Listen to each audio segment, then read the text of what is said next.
अतुल, जानवी को लेकर जाओ। नहीं, ये मेरे साथ नहीं जाएगी। मैं अपने दोस्तों को इस अनपढ़ लड़की से नहीं मिला सकता, मेरा मजाक बन जाएगा। उसके मना करने के बाद भी मुझे उसके साथ पार्टी में भेज दिया गया था। उस पार्टी में बहुत हाई क्लास लोग थे। तभी एक लड़का मेरे पास आकर इंग्लिश में बात करने लगा। इससे पहले कि अतुल उसकी बातों का जवाब देता, मैं फर इंग्लिश बोलकर उसके चेहरे की हवाइयाँ उड़ा चुकी थी।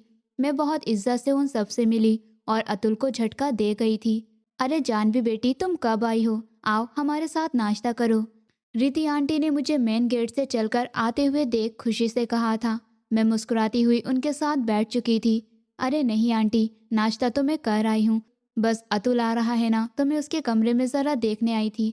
आपको पता तो है कि गंदगी से उसे किस कदर नफरत और एलर्जी है, और अगर थोड़ा सा सामान भी उसे इधर उधर मिल जाए तो पूरा कमरा सर पर उठा लेता है। मैं मुस्कुराती हुई अतुल के बारे में बताती उन सभी को हंसने पर मजबूर कर रही थी। वो सब लोग जानते थे कि मैं किस कदर अतुल को चाहती हूँ। क्यों करती हो उसकी इतनी फिक्र? हर बात में उसकी पसंद और नापसंद का ख्याल रखना, हर काम उसके हिसाब से करना, हर चीज़ उसकी मर्जी से रखना। तुम उसे हद से ज़्यादा बिगाड़ रही हो। रीति आंटी मुस्कुराते हुए मुझे देखकर मुझसे अपने बेटे की शिकायत कर रही थी, जबकि मैं सिर्फ मुस्कुराते हुए उनकी बातें सुन रही थी। राकेश अंकल भी मुस्कुराते हुए मुझे देख रहे थे। जब से मैं उनकी ज़िंदगी में आई थी, उनकी ज़िंदगी में रंग बिखर गए थे। उनकी ज़िंदगी में खुशियाँ ही खुशियाँ आ चुकी थी। 8 साल पहले उनका किया जाने वाला फैसला आज अच्छा साबित हो रहा था। जब उन्होंने अतुल और मेरी सगाई करने का फैसला किया था, आज वो फैसला उन्हें सुकून दे रहा था। 8 साल पहले मैं अपने गांव से यहाँ उनके शहर आ बसी थी, जब मेरे माता पिता एक एक्सीडेंट में मर चुके थे। मैं बेहाल और परेशान सी लड़की अपने रिश्तेदारों को ढूंढते ढूंढते उन लोगों के पास आ पहुंची थी। ये लोग मेरे बहुत दूर के रिश्तेदार थे और राकेश अंकल ने मुझे अपने अतुल की दुल्हन बनाने का फैसला कर लिया था। अतुल के 8 साल पहले यूएस जाने से पहले वो हमारी सगाई करवा चुके थे, और अब 8 साल बाद उनका बेटा वापस लौटकर अपने देश में आ रहा था। वो बिजनेस की पढ़ाई करने के लिए 4 साल का कोर्स करने गया था और फिर वहीं पर बिजनेस शुरू कर चुका था। उसे 8 साल हो चुके थे। वो इन 8 सालों में वापस अपने देश नहीं आया था, जबकि रीति आंटी और राकेश अंकल अक्सर उसके पास उससे मिलने के लिए जाते रहते थे। लेकिन लगातार वहाँ पर रहना उन दोनों को बिल्कुल पसंद नहीं था, इसलिए जल्दी वो वापस लौट आते थे। जबकि मैं 8 साल से उसके साथ सगाई के रिश्ते में बंधी हुई थी, मगर उसका सामना करने की हिम्मत मेरे अंदर अभी तक नहीं आई थी। एक ही महीना पहले अचानक ही अतुल ने उनको खबर दी थी कि वो अपना काम खत्म करके उन लोगों के पास हमेशा हमेशा के लिए वापस आ रहा है, और मैं इस महीने में उसकी पसंद के हिसाब से हर चीज़ ही करती चली जा रही थी। मैं अतुल के लिए दीवानी सी थी और मेरी दीवानगी अतुल के लिए दिन ब दिन बढ़ती ही चली जा रही थी। 8 साल पहले जब मेरी सगाई अतुल से हुई थी, तो मैं एक जाहिल और अनपढ़ लड़की थी जो गांव से जीने की चाह लेकर उनके बहुत बड़े शहर में आई थी। मगर ये अतुल से चाहत थी जिसकी वजह से मैंने खुद को इतना संवारा था कि लोग मुझे पाने की चाहत करने लगे थे। जब से मैंने पढ़ाई पूरी करके अपने करियर की पहली सीढ़ी पर कदम रखा था, जब से ही धड़ाधड़ मेरे लिए रिश्ते आने शुरू हो गए थे। हर हफ्ते मेरे लिए एक नया रिश्ता ज़रूर आता था, जबकि मैं इस सब से परेशान हो चुकी थी। मैं सबको बता बता कर थक चुकी थी। मैं राकेश अंकल की बेटी नहीं, उनकी होने वाली बहू हूँ। मगर लोग तो लोग होते हैं, उनकी गलतफहमी कहाँ दूर होनी थी। आंटी, मैं आपसे एक बात करना चाहती हूँ, आप लोगों से, अगर आपको ठीक लगे तो। मैंने मुस्कुराते हुए रीति आंटी के दोनों हाथ थाम कर उन्हें कहा, तो वो और अंकल मेरी तरफ ध्यान देने लगे। हाँ बोलो बेटी, क्या बात है? राकेश अंकल मेरे सर पर हाथ रखते हुए मुझे हिम्मत देते हुए बोले, अंकल, मैं चाहती हूँ कि आप अतुल को कुछ भी ना बताएं। सर झुकाते हुए धीमी आवाज में मैं उनसे बोली थी, मैं समझा नहीं बेटा, आप क्या कहना चाह रही हैं? राकेश अंकल ने धीरे से मेरे झुके हुए सर को देखकर कहा था, अंकल, मैं चाहती हूँ कि अभी अतुल को कुछ भी पता न चले। उसे मैं वैसे ही बनकर मिलूं जैसे मैं 8 साल पहले थी, एक गांव से आई हुई अनपढ़ लड़की। मैं चाहती हूँ कि वो मेरी कामयाबियों से नहीं, मेरे दिल से मोहब्बत करे। उसे मुझे जानने का मौका नहीं मिला। हमारी सगाई होने के फौरन बाद वो यूएस चला गया था और मैं उससे कांटेक्ट की हिम्मत खुद से नहीं पाती थी। इसलिए मैं चाहती हूँ कि वो मुझे अच्छे से जाने। मैं सर झुकाकर धीमे लहजे में बोलती हुई उन सबको सोचने पर मजबूर कर गई थी। मगर बेटा, आप क्या कह रही हैं? हम ऐसा कैसे कर सकते हैं? हम तुम्हारी पहचान को उससे कैसे छुपा सकते हैं? रीति आंटी ने परेशान होते हुए मुझसे कहा था। वो अपने बेटे की बचकानी हरकतों को अच्छी तरह जानती थी, जिसे अनपढ़ लोग बिल्कुल भी समझ नहीं आते थे। और गांव से आए हुए गवारों का तो वो सोचकर ही मुंह चिढ़ा लेता था। कहाँ वो अपनी होने वाली पत्नी को इस रूप में बर्दाश्त करेगा। जबकि राकेश अंकल हाँ के इशारे में सर हिलाते हुए मुस्कुराकर मेरे सर पर हाथ रख चुके थे। ठीक है, हम उसे कुछ भी नहीं बताएंगे। अगर वो तुम्हारे लायक हुआ तो वो तुम्हारी कमी देखकर भी तुम्हें जाने नहीं देगा, मगर अगर वो तुम्हारे लायक नहीं हुआ तो तुम्हें खुद ही अपने हाथों से गवा देगा। राकेश अंकल ने मुस्कुराते हुए मेरे हाथ थामते हुए कहा था और मैं सर झुकाकर बस मुस्कुराने लगी थी। अतुल वापस आ चुका था, जबकि मैं बेचैनी से अपने दहाड़ते हुए दिल को संभालती हुई उसके कमरे की तरफ देख रही थी। कुछ ही देर पहले वो घर आया था और अपने माता पिता से मिलकर वो चेंज करने के लिए अपने कमरे में चला गया था, जबकि मैं अभी तक उसके सामने बिल्कुल भी नहीं आई थी। मैंने अपना पूरा हुलिया चेंज कर लिया था, ढीले ढाले कपड़े पहने और बालों की सीधी मांग निकालकर लंबी सी चोटी बनाई, पैरों में पुराने से चप्पल पहने बिल्कुल एक गांव की लड़की ही लग रही थी। जबकि रीति आंटी को यही फिक्र खाई जा रही थी कि अगर उनका बेटा कोई बेवकूफ़ी करके मुझे अपने हाथों से गवा देगा तो क्या होगा। मुस्कुराते हुए वो अपनी परेशानी छुपाने की कोशिश में लगी हुई थी, जबकि राकेश अंकल उनकी हालत अच्छे से जान चुके थे। वो जानते थे कि रीति आंटी किस कदर मुझे अपनी बहू के रूप में पसंद करती हैं। रीति आंटी और राकेश अंकल से लेकर घर की हर एक चीज़ संभाली और उनके बेटे को खुद से भी ज़्यादा चाहने की वजह से वो मुझे खोने से डरती हैं। धोखे से सब्जियां काटते हुए रीति आंटी ने अपनी उंगली काट ली थी, जबकि मैं जो उनके पास ही मौजूद थी चूल्हे पर से कुछ पकाने में बिजी थी, फौरन पलटते हुए उनका हाथ पकड़ चुकी थी। अरे आंटी, आप अपना ख्याल क्यों नहीं रखती? कितना ज्यादा कट गया है। आपको कहा भी था आप एक तरफ होकर बैठ जाइए, मैं खुद सारे काम कर लूंगी। मुस्कुराते हुए मैं हल्का सा उन्हें डांटते हुए एक तरफ बैठा चुकी थी और मेरे हाथ बहुत तेजी में अच्छे अच्छे खाने बनाने में लगे हुए थे। मैं सुबह से किचन में अपना सर खपा रही थी, सिर्फ उसके लिए जो अभी अभी यूएस से आया था। कुछ ही देर बाद मैं खाना टेबल पर सजा चुकी थी। रीति आंटी और राकेश अंकल टेबल के पास अपनी कुर्सी को थामकर बैठ चुके थे, जबकि अतुल के इंतजार में अभी तक खाना शुरू नहीं किया था। तभी अतुल अपने कमरे से निकलकर आता हुआ दिखाई दिया था। काले घने बालों के साथ, काली आंखें और खूबसूरत चेहरे के साथ वो खुशबू में महकता चला आ रहा था। जबकि मैंने किचन से उसे देखते हुए अपने धड़कते हुए दिल को संभाला था। ये खूबसूरत इंसान मेरी किस्मत में लिख गया था, मुझे अपनी किस्मत पर रश्क आ रहा था। जैसे ही अतुल ने टेबल पर अपनी कुर्सी संभाली थी, तभी रीति आंटी ने किचन से मुझे आवाज़ लगाई थी, जानवी आकर हमारे साथ खाना खा लो, बाकी का काम बाद में कर लेना। मुझे आवाज़ लगाते हुए वो मुस्कुराते हुए अपने बेटे की तरफ ध्यान देने लगी थी, जबकि अतुल का तो हलक तक कड़वा हो चुका था। 8 साल पहले उसे एक गांव की अनपढ़ गंवार लड़की के साथ बांध दिया गया था और आज तक मैं उससे जुड़कर उसके घर में रह रही थी। धीरे से अपने प्लेट पर झुकते हुए वो अपना खाना खाने में बिजी हो चुका था, जबकि मैं सामने चलकर आते हुए एक हॉटपॉट उसके सामने रखते हुए अपनी कुर्सी संभाल चुकी थी। अपनी प्लेट में खाना निकालते हुए मैं अपनी तरफ कम और उसकी तरफ ज्यादा ध्यान दे रही थी। अरे जानवी बेटा, इतनी सारी चीज बनाने की क्या जरूरत थी? देखो सुबह से तुम किचन में लगी हुई हो, बहुत ज्यादा थक गई होगी। राकेश अंकल ने मुस्कुराते हुए मेरे सर पर हाथ फेरते हुए कहा था, जबकि मैंने मुस्कुराते हुए एक नज़र उसकी तरफ देखा था जो अपने खाने में बहुत बिजी था। कोई बात नहीं अंकल, आपको तो पता है मुझे और काम ही क्या है, बस सारा दिन खाना बनाना ही तो आता है। अपनी मुस्कुराहट दबाते हुए मैंने राकेश अंकल को देखकर कहा था, जबकि मेरी खूबसूरत आवाज़ सुनकर अतुल ने एक नज़र उठाकर मेरी तरफ देखा था। सीधी सादी सी लड़की अपने शरीर से कुछ ज्यादा ही ढीले ढाले कपड़े पहने, बालों में सीधी मांग निकालकर लंबी सी चोटी बनाए, मैं 3 मीटर का बड़ा सा दुपट्टा अपने ऊपर लपेटे उसके सामने बैठी मुस्कुरा रही थी। अगर ये लड़की पढ़ी लिखी होती और खुद को अच्छे से मेंटेन रखने वाली होती तो मेरे साथ बिल्कुल परफेक्ट मैच लगती। वो बस यही सोचकर रह गया था, मगर फिर मेरी ड्रेसिंग और मेरी बात करने का तरीका देखते हुए उसने अपनी सोच पर लानत भेजी थी और खाने की तरफ ध्यान देने लगा था, जबकि दूसरे हाथ से मुट्ठी सख्ती से मीची रखी थी। रीति आंटी तो अपने बेटे की इस अंदाज पर परेशान हो गई थी। उन्हें एक समझदार और खूबसूरत लड़की अपने हाथों से निकलती हुई दिखाई दे रही थी, और वो भी सिर्फ और सिर्फ अपने बेटे की बेवकूफ़ी की वजह से। अतुल, तुम जानवी से मिले नहीं, ये सारा खाना जानवी ने बनाया है, कम से कम उसकी तारीफ तो कर ही सकते हो।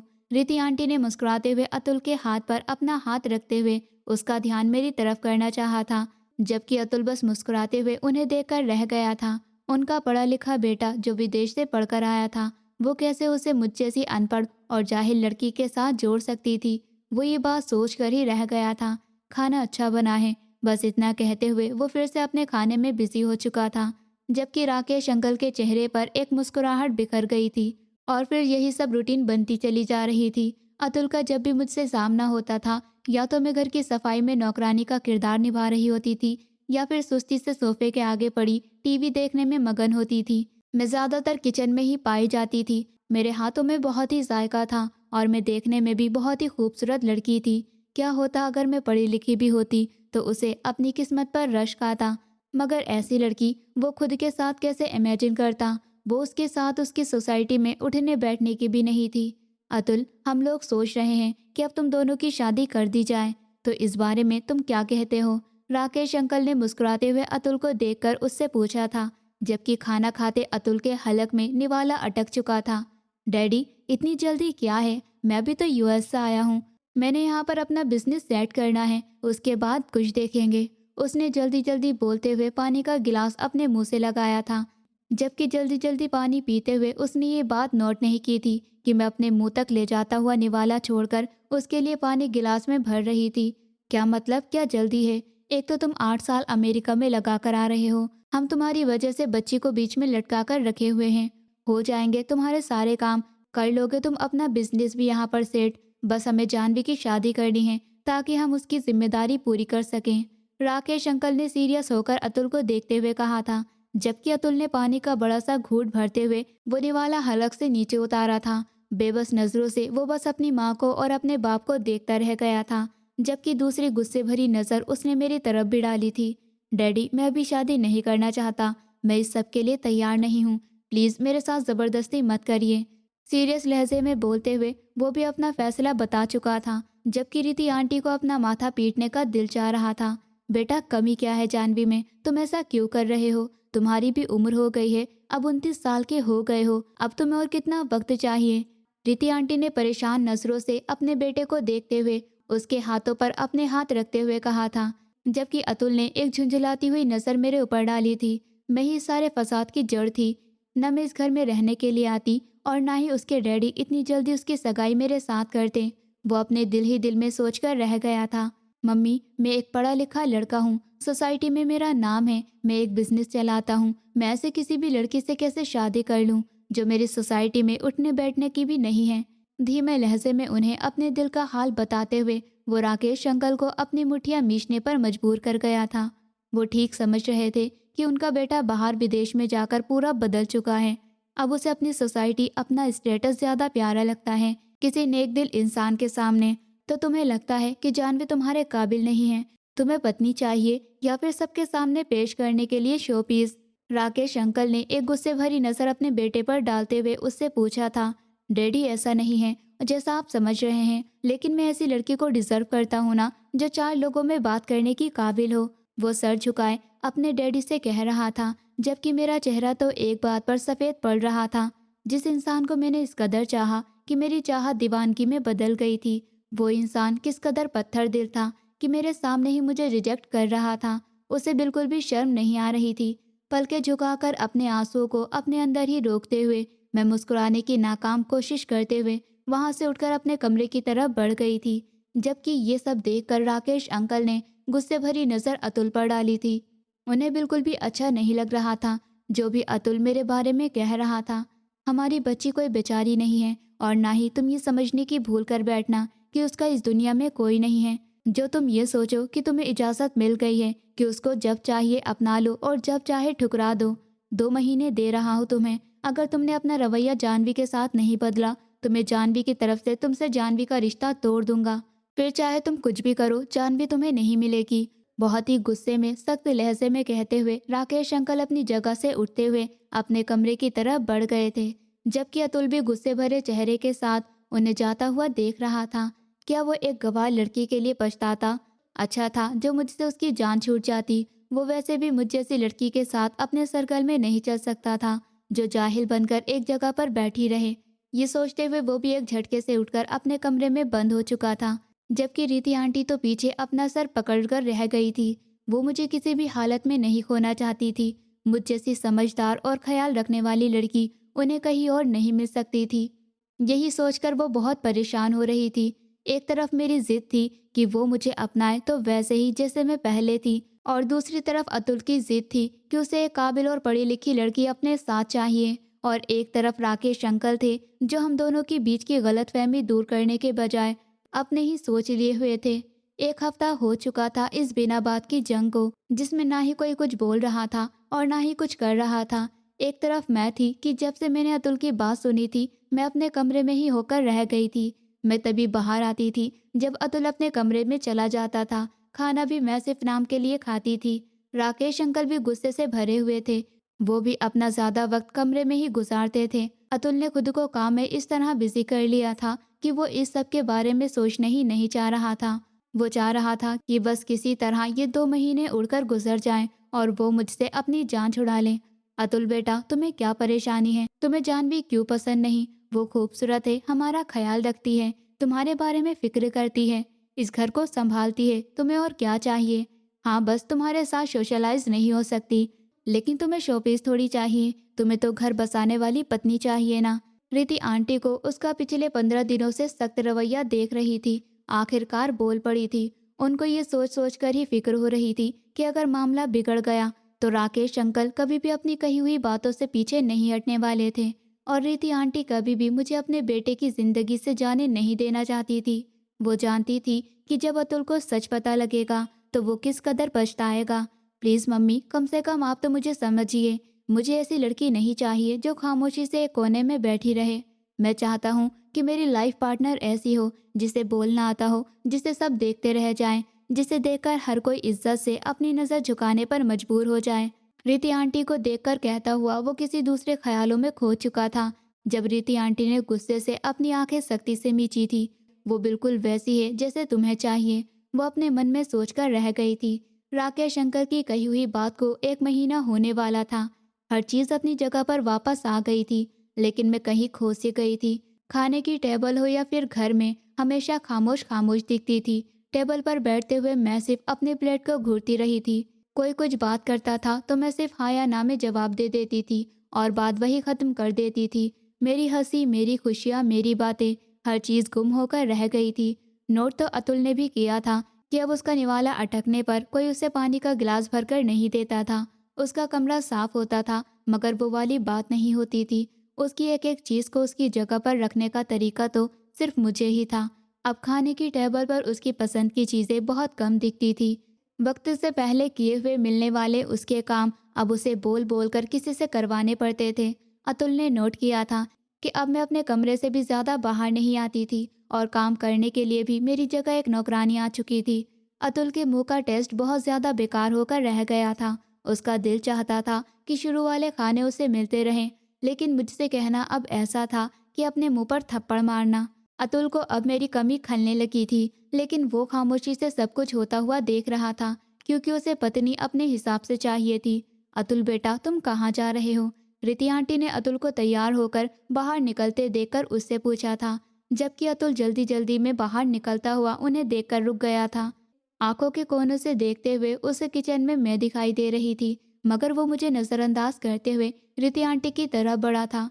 मम्मी, आज मुझे एक पार्टी में जाना है। मेरे सर्कल में एक बिजनेसमैन है, उन्होंने पार्टी रखी है तो मुझे भी अटेंड करने के लिए बुलाया है। मैं बस वही जा रहा हूँ।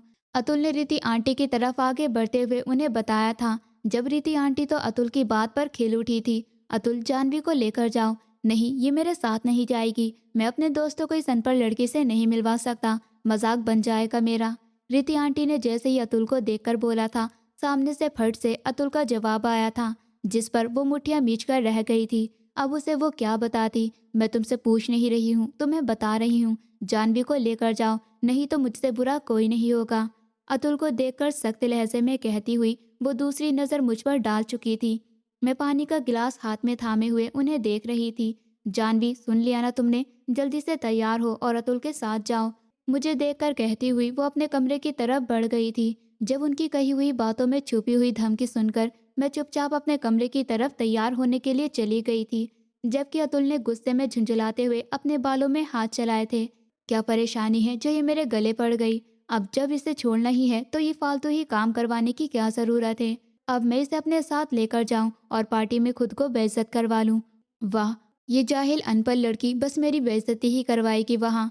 पता नहीं मम्मी को क्या प्रॉब्लम है, पता नहीं क्यों वो इतना पसंद करती हैं जानवी को। उन्हें पता भी है कि ये पार्टी मेरे लिए कितनी ज़रूरी हो सकती है, लेकिन इस जाहिल लड़की को साथ भेजना ज़रूरी था। वो ये सब कुछ सोचते हुए गुस्से में वहाँ से निकल गया और बाहर खड़े होकर मेरा इंतज़ार करने लगा। वो उंगली पर गिनती कर रहा था कि पार्टी खत्म होने से कितनी देर पहले वो वहाँ पहुँच जाएगा। जब भी ठीक आधे घंटे बाद मैं उसे अपने कमरे से निकलती दिखाई दी थी, ब्लैक कलर की सिल्क की साड़ी पहने हुए और छोटे से टॉप्स अपने कानों में डालकर हल्के से मेकअप के साथ उसकी तरफ देखती हुई उसे सांसें रोकने पर मजबूर कर गई थी। अतुल अभी से महसूस कर रहा था कि आज पार्टी में सब लोग की नज़र सिर्फ मुझ पर ही रहने वाली है। गला खंगारते हुए वो अपनी नज़र दूसरी तरफ करने की नाकाम कोशिश करने लगा, जबकि उसकी नज़रें पलट पलट कर मुझे बार बार देख रही थी। मेरे खुले हुए काले बाल उसके दिल की धड़कनों को तेज कर रहे थे। ये पहली बार था कि अतुल ने मुझे इस तरह खूबसूरत अंदाज में देखा था कि उसकी सांसें सीने में ही अटक गई थी। चलें, उसके पास चलकर आती हुई मैं उसे अपनी तरफ अट्रैक्ट करती हुई आगे की तरफ बढ़ गई थी, जबकि अतुल ने गहरी सांस भरी थी।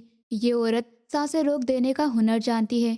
काश कि ये पढ़ी लिखी भी होती तो मेरे बराबर में मेरे साथ खड़ी होकर कितनी खूबसूरत लगती ये लड़की। सच में बहुत खूबसूरत है और आज तो कुछ ज़्यादा ही खूबसूरत लग रही है। अगर ये लड़की थोड़ी पढ़ी लिखी भी होती तो मैं इसे कभी हाथ से ना जाने देता। वो बस ये बात सोचकर ही रह गया था और सोचते सोचते अपने कदम बढ़ा चुका था। गाड़ी में बैठते ही अतुल ने 2-3 सलाह मुझे दे दी थी, जैसे ही वहां पर जाकर साइड में बैठ जाना और किसी से बात करने की कोई ज़रूरत नहीं है और लोगों के सामने मेरे पास आने की कोई ज़रूरत नहीं है, मुझसे दूर दूर ही रहना। वो नहीं चाहता था कि 4 लोगों में मेरी वजह से उसे शर्मिंदगी हो, जबकि मैं खामोशी से अपना चेहरा खिड़की की तरफ तय किए हुए उसकी बातों को सुनते हुए अपने दिल को जख्मी होता हुआ महसूस कर रही थी। मुझसे ये सब बर्दाश्त नहीं हो रहा था। ये सब मेरे बस में नहीं था। ना ही अपने मंगेतर से मोहब्बत हो जाना मेरे बस में था और ना ही उसके मुंह से इस कदर चुभती हुई बातें सुनकर मेरे दिल के टुकड़े टुकड़े होना मेरे बस में था। मैं बहुत बुरे तरीके से मायूस होकर रह गई थी, जबकि मैंने अपने आंसुओं को रोक रखा था। 2-3 बार अतुल की बातें सुनाने पर मैं सिर्फ हाँ के इशारे में सर हिलाकर उसे यकीन दिला चुकी थी कि मैं ऐसा ही करने वाली हूँ और अतुल मेरे यकीन दिलाने पर अपना ध्यान सामने की तरफ कर गया था, जहाँ हम बैंक्वेट के अंदर जा रहे थे। हम हॉल के अंदर आ चुके थे, जहाँ सारे लोगों का ध्यान सिर्फ और सिर्फ मेरे ऊपर था। ब्लैक कलर की सिल्क की साड़ी में मेरा खूबसूरत रूप हर किसी को पलट पलट कर देखने पर मजबूर कर रहा था, जबकि अतुल भी अपनी नज़रें कंट्रोल में नहीं रखते हुए बार बार मुझे देखता जा रहा था। अतुल के साथ हॉल में आते वक्त वो मुझे छोड़कर एक तरफ बढ़ गया था, जबकि मैं गहरी सांस लेती हुई एक कोने में कुर्सी और टेबल पर बैठ चुकी थी। मैं अपनी नज़रें झुकाए अपने हाथों की उंगलियां मसलने में बिजी थी। मेरा दिल जख्मी हो चुका था। मैं अपने जख्मों पर मरहम चाहती थी, लेकिन उसके बदले मुझे बार बार नमक मिल रहा था। आंखें मीचते हुए मैंने यह आखिरी जख्म खुद पर महसूस किया था कि क्यों क्यों मैं किसी को इतना हक दूं कि कोई भी मेरा दिल तोड़कर चला जाए। क्या मैं इतनी बुरी हूँ? हाँ, मैंने गलत किया था। मैंने खुद के साथ बहुत गलत किया था। मैंने ये सांसें अपने लिए नहीं बल्कि अपने होने वाले पति के लिए ली थी, लेकिन वो पति तो मुझे धोखा देकर चला गया। मैंने उसे इतनी मोहब्बत की थी कि मैं शायद ही किसी से करती, लेकिन उसे मेरी मोहब्बत की कोई कदर नहीं है। वो तो बस मुझे बेइज्जत करता रहता है। पता नहीं क्या समझता है मुझे। जब दिल चाहता है बुरा भला कहकर चला जाता है। ये भी नहीं सोचता कि मेरे दिल पर क्या गुजरेगी, उसकी कही बातें मेरे दिल पर किस तरह लगेंगी। मैंने तुमसे बहुत मोहब्बत की थी अतुल, लेकिन तुम मेरी मोहब्बत के काबिल नहीं हो। तुम्हें तो मोहब्बत का मतलब ही नहीं पता है। आंखें मीचते हुए मैंने पिछले गुजरे हुए महीने के बारे में सोचा था, जिसमें मैं पल पल तकलीफ में थी। जैसे ही सर उठाकर देखा तो सामने से एक लड़का चलकर आता हुआ मेरे सामने बैठ गया और मैं अपनी कुर्सी से खड़ी हो चुकी थी। Hello lady, how are you? वो लड़का मुस्कुराते हुए प्यार भरे अंदाज में मुझसे सवाल पूछ रहा था, जबकि अतुल ने हैरानी के साथ अपने बिजनेस पार्टनर को मेरे सामने खड़ा देखा था। वो आगे बढ़कर मेरे करीब पहुंचने ही वाला था कि मेरी आवाज़ उसके कानों में पड़ी थी और मेरी आवाज़ उसे सुनकर गई थी। मैं बिल्कुल ठीक हूँ, आप कैसे हैं? अच्छी इंग्लिश में बोलते हुए मैं अतुल को हैरान कर गई थी, लेकिन मैं वही रुकी नहीं थी। 2-3 और सवाल इंग्लिश में ही करते हुए मैं उसे चौंका गई थी। वो तो मुझे अनपढ़ और गंवार समझता था, मगर सामने खड़ी मैं उससे भी ज़्यादा अच्छी इंग्लिश बोल लेती थी। हैरान नज़रों से वो मुझे देखते हुए मेरी तरफ बढ़ा था। इससे पहले कि वो मेरा हाथ थामता, मैं अपना हाथ पीछे कर चुकी थी। माफ़ कीजिए, मुझे अजनबी लोगों का यूँ छूना बिल्कुल भी पसंद नहीं है। सख्त और अंदाज लहजे में कहते हुए मैं अपने बाल झटकी वहाँ से दूसरी तरफ चली गई थी, जबकि अतुल ने अपने खाली होते हुए हाथों को घूरा था। मैं उसकी मंगेतर थी, मगर वो खुद ही मुझसे दूर रहता था, तो उसे इस तरह मेरे दूर जाने पर अब उसे तकलीफ क्यों हो रही थी। आंखें मीचते हुए अतुल ने सोचा, और फिर पूरी पार्टी में उसका दिमाग बस मुझ पर अटका रहा। मैं इतने अच्छे तरीके से इंग्लिश कैसे बोल सकती थी। मेरा उठना बैठना, खाना पीना कहीं से भी एक गंवार गांव वाली लड़की जैसा नहीं लग रहा था। मैं तो किसी हाई क्लास लोगों की तरह लग रही थी। अतुल बस पूरी पार्टी में यही सोचता रहा। पार्टी खत्म होते ही हम दोनों एक साथ बाहर निकले थे, जबकि अतुल ने मेरा हाथ थामना चाहा था, लेकिन मेरी सख्त नज़रों को देखते हुए वो अपना हाथ पीछे खींच चुका था। तुमने बताया नहीं कि तुम इतनी अच्छी इंग्लिश बोल लेती हो। अतुल ने गला खंगारते हुए बात को शुरू करना चाहा था। तुमने कभी पूछा ही नहीं तो मैं क्या बताती। कम शब्दों में और सख्त लहजे में बोलती हुई मैं खामोशी से आगे बढ़ती चली जा रही थी। जब मैं मम्मी और डैडी के सामने तुम्हें गवार और जाहिल कह रहा था, तो तुमने कुछ बोला क्यों नहीं। शर्मिंदा शर्मिंदा से लहजे में बोलते हुए वो मुझे मुस्कुराने पर मजबूर कर चुका था। तुमने वो बोला जो तुम मेरे बारे में सोचते आए थे। अच्छा ही हुआ तुमने मेरे प्यार को मुझे वापस लौटा दिया। तुम मेरे लायक भी नहीं थे। सख्त लहजे में बोलती हुई मैं उसे जान भी कहीं से भी नहीं लग रही थी। ये तो कोई और लड़की थी। ये तो वो नहीं थी जिससे वो 1 महीना पहले मिला था, जो उसके बात करने पर खिल उठती थी, जो उसके आगे पीछे घूमती थी, जो उसकी पसंद के सारे काम करती थी। ये सोचते हुए वो कहने लगा, जानवी मुझे माफ़ कर दो, मुझे अंदाज़ा नहीं था। शर्मिंदा से लहजे में बोलते हुए वो माफ़ी मांगने की नाकाम कोशिश कर रहा था। तुम्हें माफ़ी मांगने की ज़रूरत नहीं है, ये सच है। मैं और अंकल की बेवकूफ़ी है जो तुमसे उम्मीद हमने लगा ली थी। फिक्र मत करो, मैं बहुत जल्दी तुमसे ये सगाई तोड़ दूंगी। अब मुझे तुमसे मोहब्बत कभी नहीं हो सकती। तुमने मेरी मोहब्बत को ठुकराया है। मुस्कुराते हुए लहजे में बोलती हुई मैं गाड़ी का दरवाज़ा खोलते हुए अंदर बैठ चुकी थी, जबकि अतुल ने गहरी सांस भरते हुए ड्राइविंग सीट संभाली थी। उसका दिल एक बार फिर से धड़का था। अब मेरे बारे में जान लेने के बाद भी क्या वो मुझे छोड़ सकता था? कभी भी नहीं। मगर वो मुझे राजी कर ही लेगा। मम्मी डैडी, आपने मुझे बताया क्यों नहीं था कि जानवी पढ़ी लिखी लड़की है। रात पार्टी से काफ़ी देर बाद लौटे थे, तो अब सुबह सुबह नाश्ते के वक्त वो उन दोनों को परेशान नज़रों से देखते हुए पूछ रहा था, बेटा उसने हमें मना किया था कि वो चाहती थी कि तुम उसको उसके बुरे से बुरे हालात में मिलो, ताकि तुम्हें उससे मोहब्बत हो, ना कि उसके काम से, उसकी खूबसूरती से। हमने तो तुम्हें बहुत समझाया था बेटा।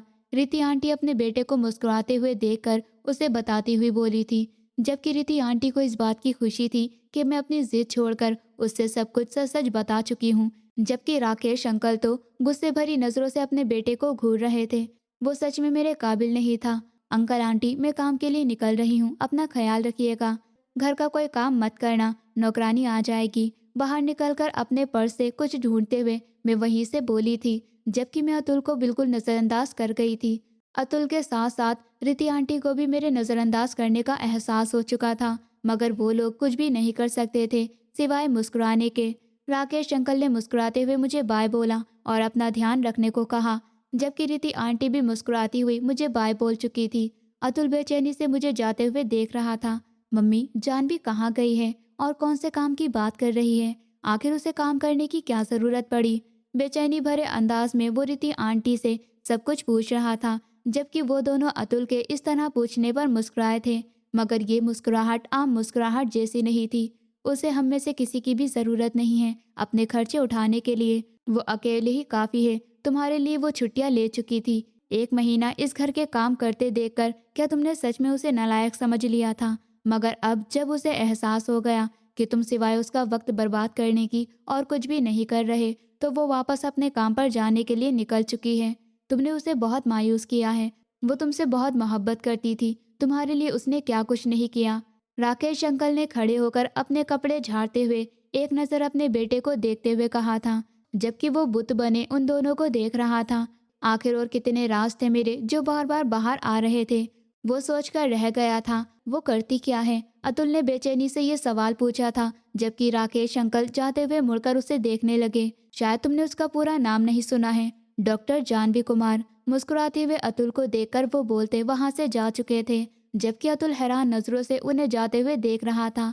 जिस लड़की को वो नालायक और अनपढ़ समझ रहा था, वो डॉक्टर में पीएचडी कर चुकी थी। इन 8 सालों में मैंने खुद को इस कदर संवारा था कि लोग चल चल कर मेरे पास आया करते थे। लेकिन अतुल ने क्या किया, अपने घमंड और अपने सेल्फिशनेस के चलते मुझे मेरे दिल को जख्मी किया, और जख्मी भी ऐसा जो दोबारा वो नहीं बन सकता था जो पहले था। बेचैनी से अपने चेहरे पर हाथ फेरते हुए उसने अपने ऊपर कंट्रोल करने की कोशिश की थी, मगर वो जानता था कि अब ये मुमकिन नहीं है। 2 दिन यूं ही बेचैनी में गुजर गए। मैं 2 दिन से अस्पताल में ड्यूटी कर रही थी। 1 महीना छुट्टी लेने के चक्कर में मेरे काफ़ी सारे केस पेंडिंग में पड़े हुए थे जो मुझे अब देखने थे, जबकि अतुल बेचैनी से मेरे वापस आने का इंतज़ार कर रहा था। वो इस कदर काबिल और पढ़ी लिखी लड़की को कैसे हाथ से जाने देता, जो बिल्कुल उसके टाइप की थी। बिना घर में किसी को बताए वो मेरे अस्पताल की तरफ निकल चुका था। वो जैसे ही हॉस्पिटल पहुंचा था, रिसेप्शनिस्ट से पूछकर सीधा मेरे वार्ड की तरफ गया था। अभी वो थोड़ी दूर ही था जब उसके कानों में कुछ आवाज़ें सुनाई दी थी। डॉक्टर जानवी, आपने जवाब नहीं दिया था। मैंने कुछ समय पहले आपसे एक सवाल पूछा था, डॉक्टर अभय ने मुझे देखते हुए पूछा था, जबकि मैंने गुस्से में अपनी मुट्ठियां मींचते हुए एक नज़र डॉक्टर अभय की तरफ डाली थी। देखिए डॉक्टर साहब, आपको पहले भी बता चुकी हूँ और अभी फिर से बता रही हूँ, आपसे शादी करने का मेरा कोई इरादा नहीं है, क्योंकि मैं पहले ही सगाई कर चुकी हूँ। तो आप इस तरह मुझे अप्रोच करना छोड़ दीजिए, ये आप पर अच्छा नहीं लगता। सख्त लहजे में डॉक्टर अभय को देखकर बोलती हुई मैं आगे की तरफ बढ़ गई थी, जबकि डॉक्टर अभय ने मुस्कुराती नज़रों से मेरी तरफ देखा था, मगर फिर हिम्मत ना हारते हुए मेरे कदमों से कदम मिलाते हुए वहाँ एक मरीज को चेक करने के बहाने से मेरे पास टहल रहा था। डॉक्टर जानवी, सगाई का मतलब ये होता है कि आज नहीं तो कल उम्मीद होनी चाहिए कि आपका होने वाला पति आएगा और आपको लेकर चला जाएगा। जबकि पार्टी में हम सब ने देख लिया था कि आपके पति आकर आपके साथ रुकना तो दूर की बात है, आपकी तरफ देखना भी पसंद नहीं कर रहे थे। क्या अब भी ऐसे इंसान के साथ जुड़कर रहना चाहेंगी जो आपको शर्मिंदगी समझता है? डॉक्टर अभय ने मुस्कुराते हुए मेरी तरफ देखते हुए कहा था कि उसकी बात पर अतुल ने अपनी मुठ्ठियां सख्ती से मींच ली थी। उसने अपने टूटते हुए सब्र को बहुत मुश्किल से कंट्रोल किया था। आपको इससे मतलब नहीं होना चाहिए कि मेरे पति मेरे साथ कैसे हैं और कैसे नहीं। आप खुद पर ध्यान दीजिए, जो एक सगाई वाली लड़की को बार बार अप्रोच करने की कोशिश कर रहे हैं। मैं गुस्से में कहती हुई आगे बढ़ चुकी थी, जबकि अतुल ने एक नज़र डॉक्टर अभय पर डाली थी और दूसरी नज़र मुझ पर डाली थी, जो उसे खाने को तैयार थी। जबकि मैं बिना पलटे आगे बढ़ती चली जा रही थी। मुझे पलटना नहीं था, मैं कहीं पर रुकना नहीं चाहती थी। जानवी, मेरी बात सुनो। अतुल, जो मुझे ढूंढते ढूंढते मेरे पीछे आया था, मुझे पुकारते हुए रोक चुका था, जबकि मैं एक झटके से पलटते हुए उसे हैरान नजरों से देख रही थी। उसका भला यहाँ अस्पताल में क्या काम, कहीं उसे कोई चोट तो नहीं आई? ये सोच मेरे दिमाग में आते ही मैं उसकी तरफ परेशानी से बढ़ी थी। क्या बात करनी है आपको मुझसे? अब भी कुछ बाकी रह गया है? अगर रह गया है तो आप बता दीजिए। हाँ, 1 मिनट, कहीं आप ये तो नहीं कहने आए कि आप मुझसे शादी करना चाहते हैं? वो क्या है ना, डॉक्टर जानवी कुमार से शादी हर कोई करना चाहता है, मगर मैं चाहती थी कि कोई जानवी से शादी करना चाहे। तो अगर आप इस वजह से आए हैं तो वापस लौट जाइए, बेहतर होगा हम इस टॉपिक पर बात ना करें। सख्त लहजे में घूरती हुई मैं उससे उसकी नज़रें झुकाने पर मजबूर कर चुकी थी। हाँ, तुमने सही कहा, मैं भी जानवी से नहीं बल्कि डॉक्टर जानवी कुमार से उसका हाथ मांगना चाहता हूँ, मगर मैं जानता हूँ कि मैं गलत हूँ। अब जबकि सब कुछ पता लग चुका है और तुम मेरी मंगेतर भी हो, तो मैं तुम्हें छोड़ने की हिम्मत खुद में नहीं रखता, मगर मैं तुम्हारे रास्ते में रुकावट कभी भी नहीं बनूंगा। अगर तुम मुझे छोड़कर किसी और के साथ खुश रहना चाहो तो तुम जा सकती हो, मगर अगर तुम अपनी इस लालची और सेल्फिश मंगेतर के पास वापस लौट कर आना चाहो तो मैं सारी जिंदगी तुम्हारा ये एहसान नहीं भूलूंगा। ये मेरा तुमसे वादा है। मुस्कुराते हुए लहजे में बोलता हुआ वो मुझे एक नज़र देखकर पलट चुका था, जबकि उसे खुद से दूर जाते हुए देखकर मेरा दिल जोर से धड़कने लगा था। वो जालिम इंसान तो मेरी धड़कनें तेज और कम करने का हुनर भी जानता था। मैं आखिर किस तरह उससे अपना पीछा छुड़ा सकती थी? मुट्ठियां बीचकर अपनी हालत पर कंट्रोल करते हुए मैंने अपना रास्ता बदल लिया था। मैं जानती थी कि जब तक मैं उसे देखती रहूंगी इसी तरह कमज़ोर पड़ती रहूंगी, जबकि जिस कदर वो मेरी बेइज्जती कर चुका था, मेरा दिमाग कहता था कि उसे पलटकर भी ना देखा जाए, मगर ये दिल, कमबख्त ये दिल उसे हर जगह अपनाने की जिद लिए हुए था। नज़र ना आए तो उसको ढूंढते रहना और कहीं मिल जाए तो पलटकर ना देखना उसको। अपनी आंखें मीचते हुए मैंने अपने दिल पर कंट्रोल करना चाहा था। तभी डरते हुए मैं तेज तेज कदम बढ़ाती अपने वार्ड की तरफ बढ़ गई थी। दिन बहुत तेजी से गुजरते चले जा रहे थे। राकेश अंकल का दिया हुआ 2 महीने का वक्त खत्म होने को था और अतुल गुजरते वक्त के साथ सफेद पड़ता चला जा रहा था। क्या होगा अगर जानवी मुझसे दूर जाने की बात करेगी तो? अगर उसने मुझसे सगाई तोड़ दी तो? अब सब कुछ जानने के बाद मैं उसे कैसे छोड़ सकता हूँ? लेकिन ये रास्ता भी तो मैंने खुद ही चुना था। जहाँ पर मैंने कांटे बोए थे वहां पर मुझे ही वापस चलकर जाना था। अतुल अपने आप से बात करते हुए सोच रहा था। अतुल ने बाहर आना जाना बहुत कम कर दिया था। खाना भी वो सिर्फ नाम के लिए रिति आंटी के बार बार कहने पर खा लिया करता था।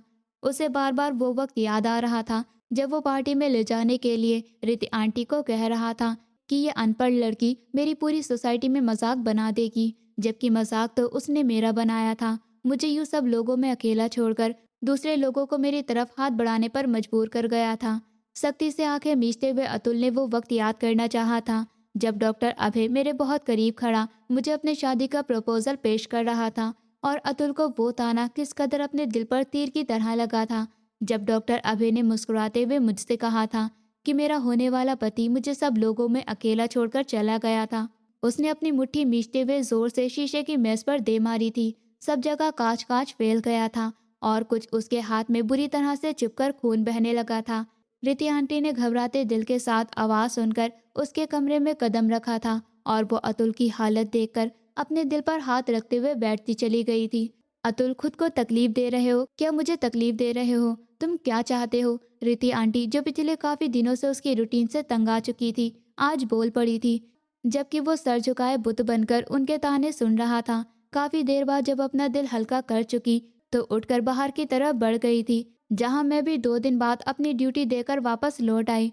जानवी, मेरा बच्चा, मुझे तुमसे बहुत जरूरी बात करनी है, मेरे कमरे में आओ। मुझे देखकर बोलती हुई वो अपने कमरे की तरफ बढ़ गई थी, जहां पर राकेश अंकल पहले से ही कुर्सी पर बैठे अखबार पढ़ने में बिजी थे, जबकि मैं थकी हुई बैग उठाकर सोफे पर रखती हुई अंदर रिति आंटी के कमरे की तरफ बढ़ गई थी। जी आंटी, आपने मुझे बुलाया? राकेश अंकल भी रिति आंटी की तरफ ध्यान देने लगे। हाँ बेटा, बेटा मैंने आज तक तुमसे कुछ नहीं मांगा है। तुम्हें क्या कभी मेरी मोहब्बत, मेरे प्यार में मिलावट नजर आई है? वो मेरा हाथ थामकर उदास लहजे में मुझसे बोलती हुई मेरा दिल दहला चुकी थी। नहीं आंटी, ऐसा नहीं है। मैंने कभी आपकी मोहब्बत और आपके प्यार में मिलावट नहीं देखी है। मोहब्बत से उनके हाथ चूमते हुए मैं उन्हें अपनी मोहब्बत का यकीन दिला रही थी। तुमसे बस एक ही चीज चाहती हूँ, तुम मेरे बेटे को माफ कर दो। मैं जानती हूँ वो तुम्हारे साथ जबरदस्ती नहीं करेगा। अगर तुम जाना चाहोगी तो वो तुम्हें जाने देगा, मगर यकीन मानो, तुम्हारे बिना वो जिंदा नहीं रह पाएगा। ये बात तुम भी जानती हो और मैं भी अच्छे तरीके से, कि जब उसे तुम्हारी सच्चाई नहीं पता थी, वो तब से तुम अपने आसपास देखने के लिए मचल रहा है। उसका दिल पहले ही तुम्हारा हो चुका है, मगर वो ये बात मानने से घबराता है। मेरे खातिर तुम उसे एक मौका देकर तो देखो। भीगी आंखों से मेरा हाथ थामकर कहती हुई वो मुझे सोचने पर मजबूर कर गई थी। रिति, जानवी बेटी पर जबरदस्ती करने की जरूरत नहीं है। आपको पता है जिस कदर आपके बेटे ने जानवी की बेइज्जती की है, मैं खुद नहीं चाहता कि जानवी उसके साथ रहे। सीरियस लहजे में मेरा चेहरा देखते हुए वो रिति आंटी से बोले थे। राकेश, मेरा बेटा तकलीफ में है और मैं उसकी माँ हूँ, उसे तकलीफ में नहीं देख सकती। भीगी आंखों से राकेश अंकल की तरफ देखते हुए वो एक बार फिर से उदास हुई थी। आंटी, मैं सिर्फ चाहती थी वो मुझे मेरी असलियत के साथ अपनाए, जबकि मैं उससे कभी भी अलग होने का नहीं सोच सकती। मेरा दिल उसके लिए धड़कता है और मेरी सांसें उसे देखकर चलती हैं। आप ऐसा सोचिए भी मत। मैं बस अंकल की बात का मान रख रही थी। मैं कभी भी उससे अलग नहीं हो सकती। मैं कभी भी ये सगाई नहीं तोड़ूंगी।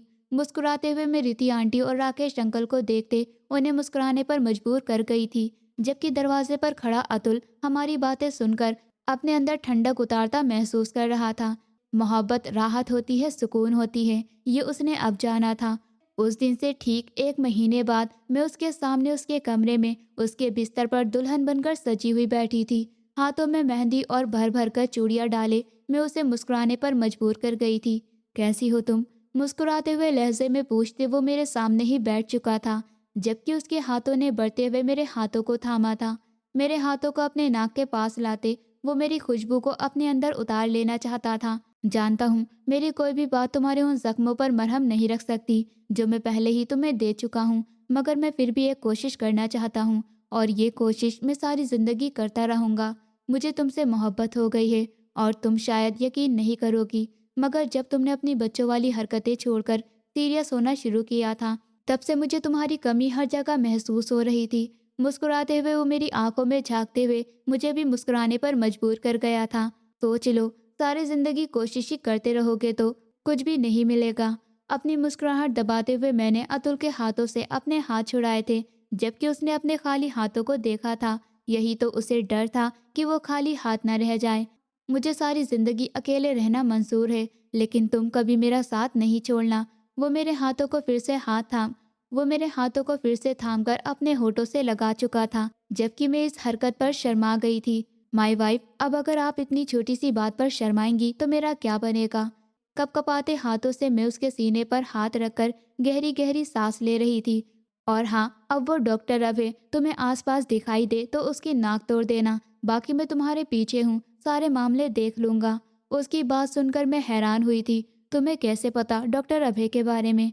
जिस दिन मैं तुम्हारे अस्पताल आया था तुमसे बात करने के लिए, उस दिन देखा था। मेरी जंगली बिल्ली, तुम तो सच में जंगली हो। वो मेरे गालों को चुटकी काटते हुए बोला था, कुछ तो इज्जत दे मुझे, आज मैं दुल्हन बनी हूँ। मैं अपने गालों को उसकी चुटकी से छुड़ाती बोली थी, आप इज्जत की बात कर रही हैं, मैं आपको और कुछ भी देना चाहता हूँ। अतुल, कपकपाते हुए मैं अतुल का नाम बोलती आगे कुछ बोलना चाह रही थी। उसने मेरी बात मेरे मुंह में ही रोक दी थी। और ऐसे ही आज से उन्होंने अपनी जिंदगी की नई शुरुआत की। दोस्तों, उम्मीद करती हूँ आपको हमारी कहानी पसंद आई होगी। कहानी पसंद आई है तो वीडियो को लाइक करें, चैनल पर नए हैं तो चैनल को सब्सक्राइब करें, और हाँ, नोटिफिकेशन बेल को ज़रूर दबाएं ताकि अगली अपडेट सबसे पहले आपको मिले।